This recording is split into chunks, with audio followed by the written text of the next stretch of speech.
असणारे सभा मला वाटतं आपण सर्वजण जाणता की शिवतीर्थ हे शिवसेनेचं होम ग्राउंड आहे.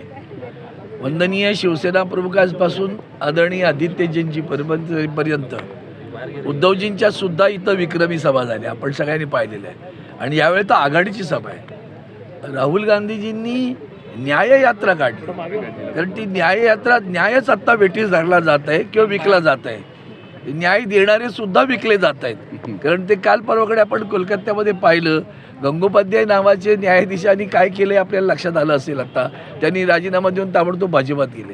त्यामुळे ह्या होम ग्राउंडवर आणखीन मला ह्या निमित्ताने एक आठवण झाली की इथंच वंदनीय शिवसेना प्रमुख शरद पवार साहेब आणि जॉर्ज फर्नांडिस साहेब असे एकत्र व्यासपीठावर होते आणि ती सभा झाली. त्याची आठवण मला पुन्हा आता आली की अशाच पद्धतीची सभा पुन्हा आता होणार आहे. आणि ह्या सभेचं आणखीन एक मोठं महत्त्व की देशाच्या संविधानालाच धोका पोचतोय अशी स्थिती आज आहे.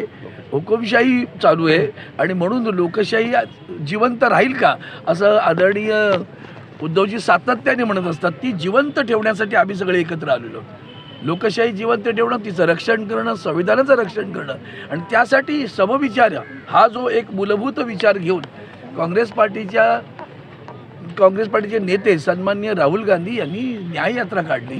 त्या न्याययात्रेचा आता सांगता 16 तारखेला परमपूज्य डॉक्टर बाबासाहेब आंबेडकर संविधान करते बरं का, तर त्या संविधानाला धोका आहे सध्या. तर तिथं जाऊन ते अभिवादन करतील. आणि 17 तारखेला जी काही रॅली होईल ना ती विराट तर होईलच, पण या देशाला परिवर्तन केल्याशिवाय राहणार नाही असा विश्वास.